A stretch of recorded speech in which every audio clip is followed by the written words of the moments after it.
One. All right, we're on. Great. Live with Jack Great. Fox. Hey, Jack, not Jackie. Okay. No longer Jackie. Jackie was good back when I was a little boy. You're a kid, right? Where'd they got Jackie from? I It's don't just remember using it. the neighborhood, right? Yeah, but the illusions. You know, Right. who's Jack? I don't know. The reason we're doing this is if you write the book, you should have the facts. You shouldn't have maybe, if, but. Sure. You should have every fact of every one of us. There's two different groups. You should have the original illusions, whatever you can find out, and then the illusions that with your dad and all. And so you should have as close as you can to the exact facts of all the records when we started, everything. I have some things here. The article written by Bob Bosco. Bosco in Echoes Echoes from the past. is about 85% wrong. And that's something we should straighten out now. So, your father and I and Jimmy Greenfield started singing. I'm going to show you some proof here, the dates. I did this on purpose. Sure. We started singing as a group, probably in 55, 57, somewhere in that area, on and off, just playing around with the girls on the corner, singing. Right. And I don't know whether he told his uncle, Bill, about it, and they wanted us to do a show at the Moose, and we agreed to do the show. And Bill Jones, your great uncle, wanted to become our manager. So we picked up the name, the Crest, and we had to change it to the Ivy Crest, something on there. And we didn't stay together long, it was very brief. But we did a show at the Moose Lodge, and here is the proof. Has our names on there, and the exact date, Wednesday, November the 19th, 1958. So that eliminates. Right. So you couldn't have been with the illusions yet. Yeah, right. that's all. Right. Okay, that's why I brought this. Absolutely. No, I love it. There is no, right here. there was no illusions in November of 1958. Right. Okay. Mm-hmm. So now that was very brief. Right after that, it was very close. Your dad must have been looking in the paper and saw an ad for two singers. And he somehow got in touch with me, I don't know. And we went down to South Philly, 7th and Christian Street, the Settlement House. And we walked in, and Al Lance was there, Pete Siciliani, and a black piano player. And there might have been somebody else, I can't remember. And they introduced themselves, and you want to sing some chords and sing some scales for them so to get an idea. They were really looking for a real high voice. That's what they were after. And your dad was a lot higher than me. I was second tenor tops. But they were happy with what we gave them. And then we started talking about what we want to do. And that was the beginning of the Illusions. And that would have been, I would say, no earlier than January, February '59. Okay. That makes sense. That's the best I can come up with. Right. I don't think it's any earlier than that. So that we could almost lock that in stone. Okay. And then I think Al said that he had already written two songs, and that was Better Late Than Never and Rock and Roll Train. And so we just started getting together and practicing. We practiced at your dad's house. We practiced at my house, at the Settlement House, to get these two songs down so we could record them. In the meantime, we know we needed a manager and we needed backing. So Al's uncle, George Cicero, decided that he would manage us, give us backing. And he also knew Mike Francis of the Palombos and the CR Club. He's the band leader, arranger there. He helped us tremendously. We did a lot with Mike Francis. A lot of chord structures and or how to arrange. We would go to his house every Sunday.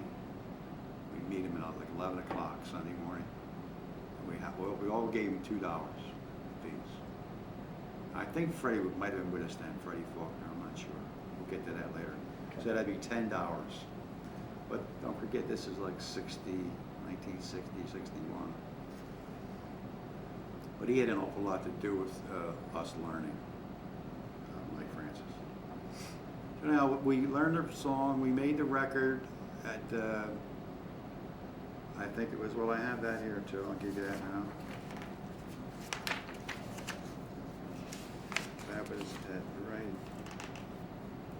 Oh, this is the other side of that. This is the other side of that. Okay. Oh, yeah. The crest, and Bob Feenan was the Right. fourth guy, the Bob guy I Feenan could was the never fourth. identify. He was a great guitar player. But he couldn't sing a lick. Now here's Recording Arts at 212 North 12th Street. Right. And they're the ones that did That was One Mint Julep One and Man Julep, Dancing in the Dark. Dance in the Dark, Rock and Roll Train. and Better Late Than Never. Yes. That's where it was done. And here is all that information, what it cost Oh, that's really to okay. Right. everything you have to know about Recording Arts. Who picked that out? I have no clue. But that's where we recorded the songs. Right. Okay. And after we recorded Because those are the dubs I have. I have those dubs. Yeah, Axtel Records. No, Well, I the actually have dubs- that dubs, the Rico Oh, Arts. yeah, the Rico Art dubs. On the white label, with the white label. Right. Mm-hmm. And your dad, that's amazing that you got that. Because, He had them I forever. don't remember Mike Francis and us doing this. Wow. I remember playing in his home Uh-huh. and him playing the piano for us. But I only remember him doing this. And obviously we did this to show somebody to get backing, I'm assuming. Right? And I don't know why we would put 4 songs on there. That's all vague in my mind, so I just want to let that know. Right. Let you know that Right. that's that period, and us recording those songs with the piano backing Right. is vague. I just can't remember doing it. But I do know Rock and Roll Train with the piano is 50% better than Rock and Roll Train with the music. Right. They I agree. had totally botched it up. Yeah, I agree. It's so much better with the piano. When you hear the bass, it's Yeah. really good. I know. You can hear the group. Yeah. And it sounds like a song that, hey, this song will make it. But then when we transferred it to the record, it didn't happen. Right. Now that's what I'm telling you about the man behind the window there, the sound engineer, Right. mixer. If he Right. doesn't do it right, Right. you don't have nothing. Right. And I seen that with mostly all Freddie Faulkner's records. Some of the records your dad did, Mm-hmm. it's Sure. just not mixed right. It's too much band, Right. not enough background, too much lead singer. Right. It's just not mixed properly. And that's why all these big labels like Atlantic, Decca, you name it, at that time, Mm-hmm. when you went with them, they did it right. They had the best of the best. Okay. They had the right amount of vocal, right amount of drums, right amount of bass. Right. Everything was perfect. So they can make an average song sound like a Right. $1 million. So if they would have had all our stuff. I mean, Right. there's no question that if they would have had Hey Boy, it would have went all the way. Mm-hmm. So there's nothing you can do. That's what happened. But Now Freddie Faulkner wasn't on those dubs, no, right? those early dubs when we first met the Al and Pete, Freddie Faulkner was not with our Right. I didn't think I heard his voice, How and he even in the remake, right? When No, it got no. released on the Axtel label. No, he wasn't on Okay. that. So he came in because I remember Al and Pete talking about the big sound. in South Philly at the time, the big sound was 5 guys. And it was a tremendous difference. 5 guys singing, 4 guys background, 1 guy. Tremendous difference in the sound of your group. So we were looking for a 5th man. So we went to this one fella, and that Pete mentioned his name in the Echoes of the Past, and that's the guy. He was a lead singer. He was going to be the lead, and I guess Al was going to be in the background. And what happened, I don't know. I mean, Pete's come up with a story about his manager wanted him to do something else. I remember talking to Pete, I mean not Pete, Al, that when this guy sang, we sang behind him, he went flat. Remember he telling you that? Right. Now, this could be untrue, but anyhow, that didn't work out. And the next thing I know, Freddie Faulkner's with us. Right. Now, how did that happen? It didn't happen through me, and it didn't happen through your dad. Right. I know we did not know him. And I know Pete, and I know Al didn't know him. Did they put an ad in the paper for a 5th man? I don't know. And this is a mystery. And I don't know what Pete said in that article, how Fred Faulkner came into the group. Remember? I don't remember. I don't know. Well, look, I don't know that there was anything. I think they just said he was just there. He just did. Nobody, I don't know if anybody would know that, except Freddie, and he's dead. Right. So Freddie came with the group, and we did a lot of club work, Cigar Club, Venus Lounge, the Alpine Inn in Delaware County, a lot of clubs. Sure. And besides, at the same time, we were doing the record hops too, Mm-hmm. for the song. Mm-hmm. And we were looking for backers Mm-hmm. for a record to make it in them days. You needed money behind you. And so we did a lot of that work looking for backers. And obviously nothing really worked out. Right. And so I don't really remember the particulars, how we broke up. I don't know, but I'll tell you what, I regret something. I regret not talking to Al and Pete, because they were good guys. And I'm really sorry that I didn't go and talk to them and say, hey, Freddie Faulkner wants to sing lead. He's got some great songs that he wants to do.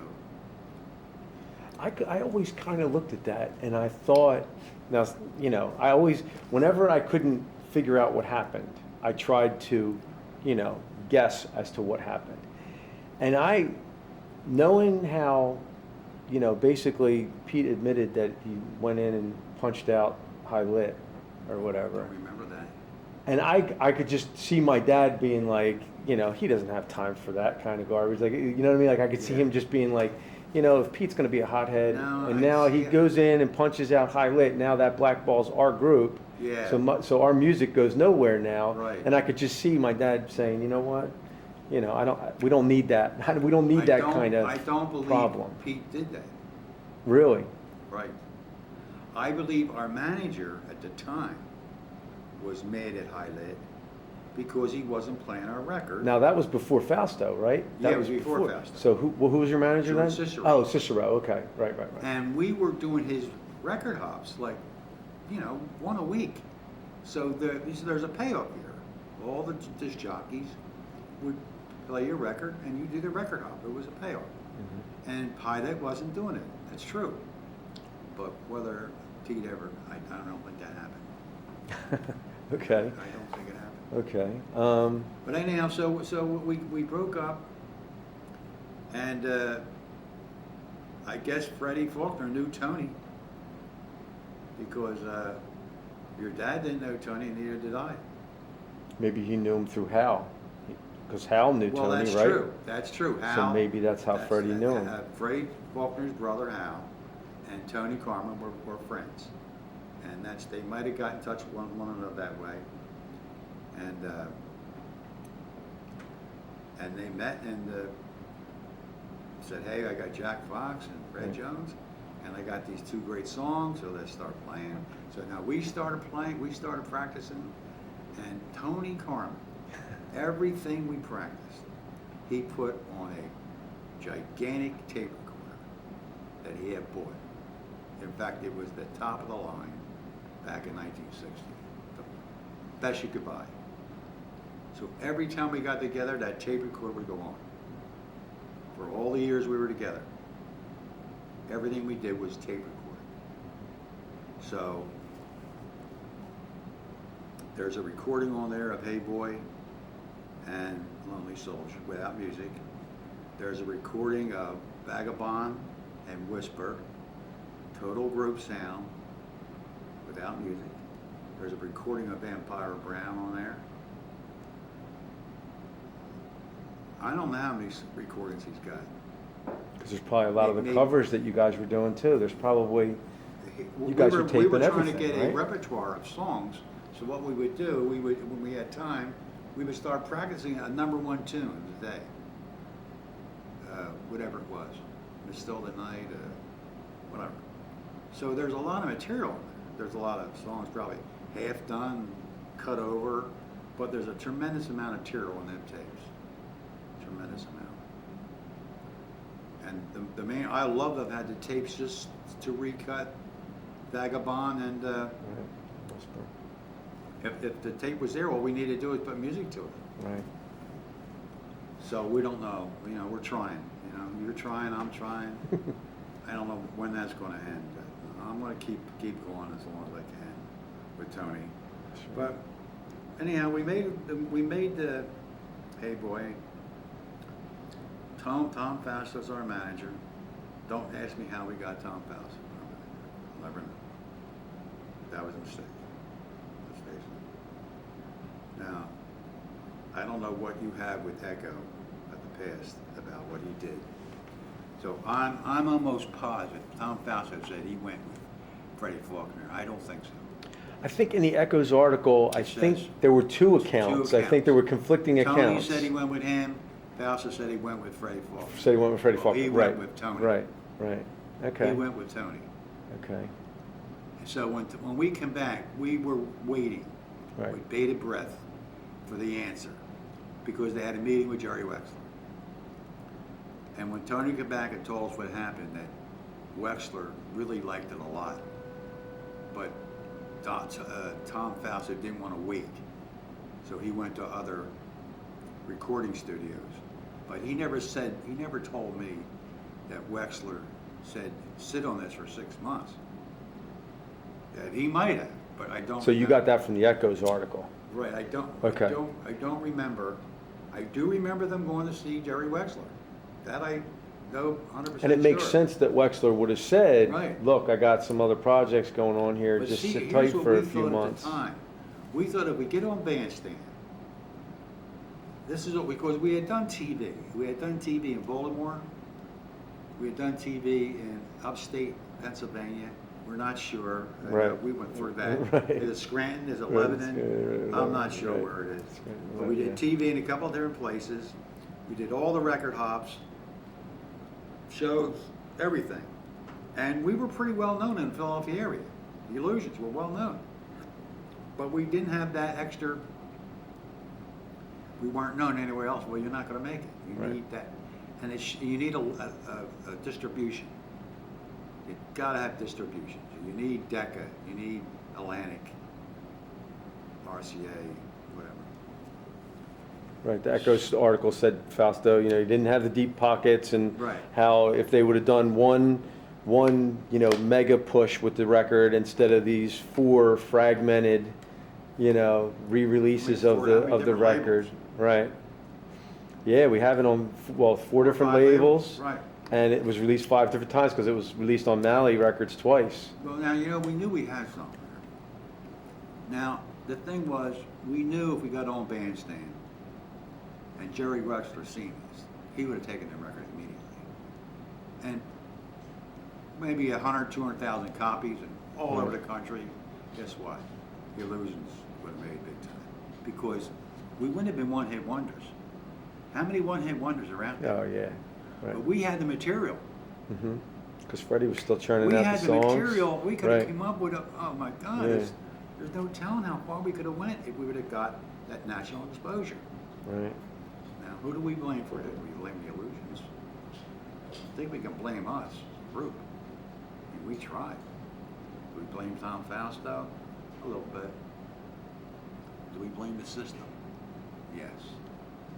Yes. At that time, the system was corrupt. I gotta tell you, it was. So if you didn't know the right people, I don't care how good you weren't gonna make it. There's so many groups, there's thousands of groups out there that didn't make it. So what makes the illusion so special? Think Right. about it. Right. There's thousands of groups out there I know. that were good and Mhm. that should have made it, but they didn't. Why? Same on time telling you, they didn't have the right people Right. behind them. I mean, there's so many stars from South Philly and the surrounding area that made it to the top, and they were not that talented. I'm not going to mention no names. 'Cause Right. I don't want someone to come looking for me. But I know people. I met them. Right. And they were just okay, but they had the people backing them. They had the money, and they said, "We want this kid to make it," and he made it. Right. And then it's like with anybody. You could take the average person, and if you put them in the environment, around music, around everything to do with music, they learn how to dance, they learn how to talk in front of an audience. Right. They dress them up. And They clean them up. They put yeah, makeup on sure. them, they'll do their hair. Next thing you know, you got a kid that was kicking a can in South Philly, and now he's on TV and he looks like a movie star. Fabian. Yeah, he looks like a movie star. Right. You see? Right. Right. So, Right. so picture the illusions, what we had. Right. Can you imagine if someone like that got a hold of us, Yeah. and a year or 2 years later, we'd all be dancing like stars, Sure. talking fantastic, Yeah. and the whole thing. So, that's what happened, I think. I think it's something that should be told, because a great man, Jerry Wexler, was one of the best. And he made the comment that this is one good-looking group. And that you had the pictures Yeah, to yeah. verify that. And our music was good. Was. So we should have made it. Mhm. We should have went. How far, we'll never know that. But we should have been nationwide, and we should have had a small career with the Illusions. And we didn't, because everybody got down. And you know the old saying, you don't ever give up. And I think we gave up. But then at the time, your dad was getting married. Right. I was married with 2 children. Mhm. Tony was about to get married.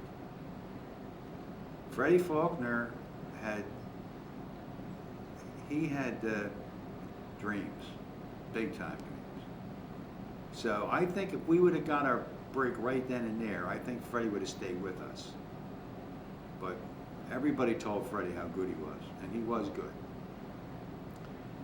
And I guess he assumed he could do it by himself. And what happened? It didn't happen. He didn't make it by himself. Now, I told you before, I tried to get, Freddie Faulkner died. We know that in '07. Mhm. We don't know what happened to him from 1967, when he left New Jersey, went to Vegas. Right. We have no idea. I've been trying to look up his relatives out there in Vegas. So hopefully I can come up with something to give you for the book, Right. and just sort of round this out. Mhm. If I don't get it, maybe you can get it, Sure. but I'm trying. Right. Um, That would be great. Yeah, all we know is that he met, my dad and my mom saw him Yeah. at their Ultim Bowl Now, in here is a letter. 72 or something. Here is a letter. I showed you this before, but I just got, this is from Swan Records, Right. 17th and Jackson. Now Swan, I'm pretty sure Axtel was a label that Swan used. Oh, really? Yes, Okay. I'm almost positive. Okay. This is December of '62. You see it on there? December 14, 1962. Okay. Yes. That was a royalty record, a check in there.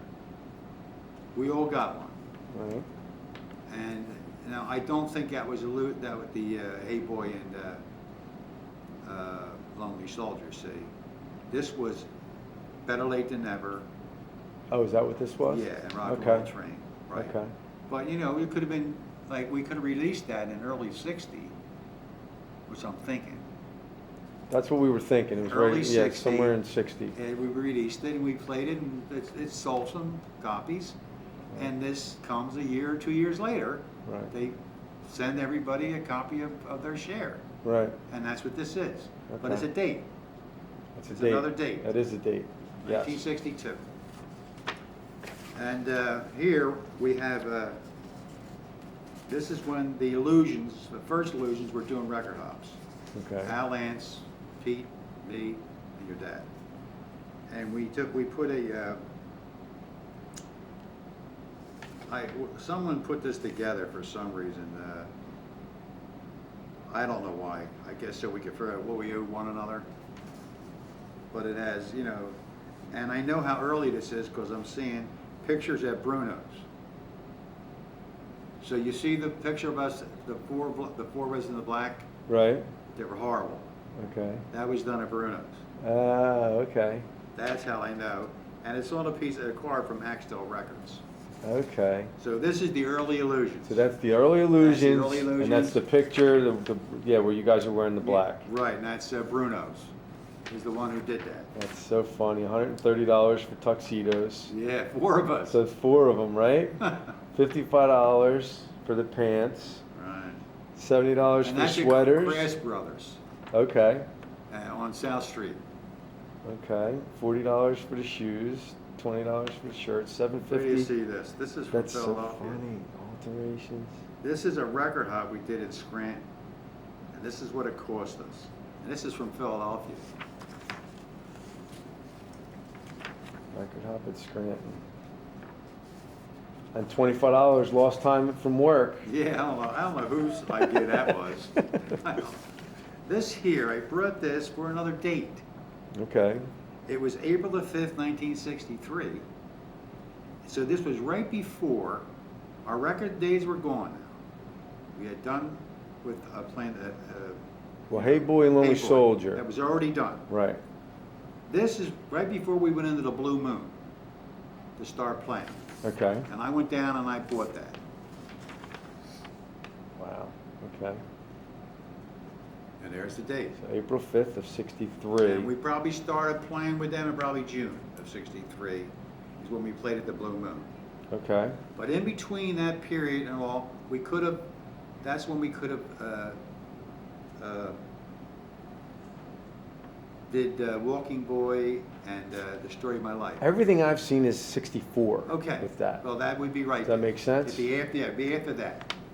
Right, Okay. your dad was working on that at the Okay. time. With But Tony. With Oh, Tony. yeah, well, I'm not. But this is when we were playing in the Blue Moon. Okay. And these here are songs that Freddie Faulkner wrote, and he gave them to me, and I remember hearing them, they were beautiful. But I don't remember them now. I thought, well, maybe you want to have, Sure. Sure. you know, there are songs that he wrote. And there's one there that he didn't put down, it was called Girl of My Dreams. Okay. And he said, what do you think of this, Jack? I'll never forget him singing it to me. I said, I love it, Fred. And he said, well, I'm going to work on that. But I never heard no more about it. Right. So that was the end of that. Wow. So, Okay. so now, So now in 63, that's also. Oop, let me check my. There you go. So in 63 is when supposedly Freddie had picked up with, I think, Lenny and the Rocks, No. even though he was telling me that it was, he thought that that was before. He thought, when I talked to Lenny Rocco, I didn't finish telling you all that story either. I talked to Lenny Rocco,